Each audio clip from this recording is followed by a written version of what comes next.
Black Tuesday New American Oak offering. It's a cool beer because usually these see bourbon barrels, which are originally American oak, but then the bourbon process imparts a lot of different flavors to it. You don't see a lot of breweries aging beers in New American oak, but it gives you off some really nice characteristics, some of the tannins that you could see from wine, but one of the biggest things you're gonna get out of this is a huge vanilla character. Fresh American oak is known for imparting a really nice vanilla characteristic to beers. You know, one of the things that you'll hear us talk about often is Black Tuesday and what it's like in different barrels. And I think that Black Tuesday without the presence of any spirit is quite an interesting beer. We have in the past done a French oak puncheon barrel-aged Black Tuesday that was actually packaged still without any carbonation, just huge French oak barrel presence, and it was pretty awesome. That beer was aged 3 years in barrels. This beer was aged 3 years in barrels. The difference being these are American oak barrels, so a little bit of different oak profile. And then this one was packaged carbonated, so it is not still like the other one. That being said, the real beautiful part of this beer is oak. You know, not having any spirit get in the way of that really gives you all of the aromatic and on your palate, the tannic presence of what real, you know, lightly toasted oak can do. You wouldn't notice it up front, but by alcohol, this is about 4 hardeners. Really, the chocolate notes on this are really accentuated by the fresh American oak. That little bit of vanilla I was talking about, as well as some of that tannin character, just adds a whole nother level of mouthfeel and body to this. Kind of takes everything you love about Black Tuesday and gives it a little bit more subtle of a twist. There's something very different about this in our normal offerings.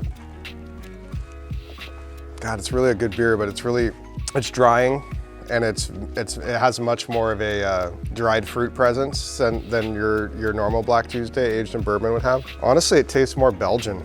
It has more of a Belgian sort of candy sugar kind of smell and taste, really. I mean, it's the oak tannins that are presenting some of that, but it's really interesting.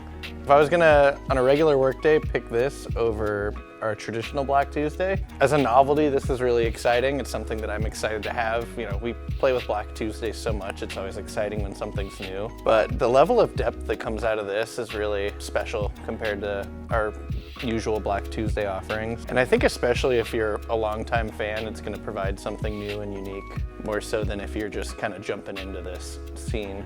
So I think one thing with Black Tuesday that's easy to miss as a consumer is kind of all of the care that goes into it and how much it changes as a product over time. I think for us, that's one of the most exciting points because Black Tuesday out of the fermenter tastes completely different from Black Tuesday out of a bright tank to Black Tuesday out of a barrel. And even the finally packaged version is significantly different to all of those. And you know, with that barrel being the last step, it's really neat seeing a unique variation off that. You see a lot of change, especially you know, if you've been drinking Black Tuesday forever, you're gonna love the uniqueness of this beer. And if you've never had it before, you're gonna find this to be a really well-balanced stout that has a lot of the flavors that you might not be picking up from other places. Really, this beer just has so much depth, and in every step of the process, it's interesting how that presents itself.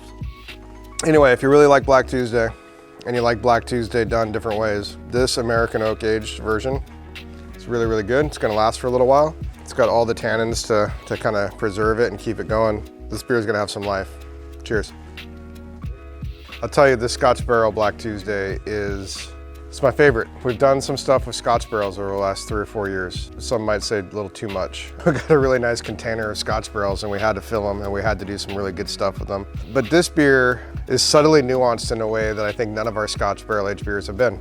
I think we've leaned into, you know, creating some Scotch-style beverages and using the barrels to round those out. We've done some blending with them. We've done some Islay barrel-aged Scotch beers that were aggressive, you know, not only aromatically, but on the palate. Anyway, those are some of the Scotch things we've done. This one is aged 3 years in Scotch barrels. It is subtle.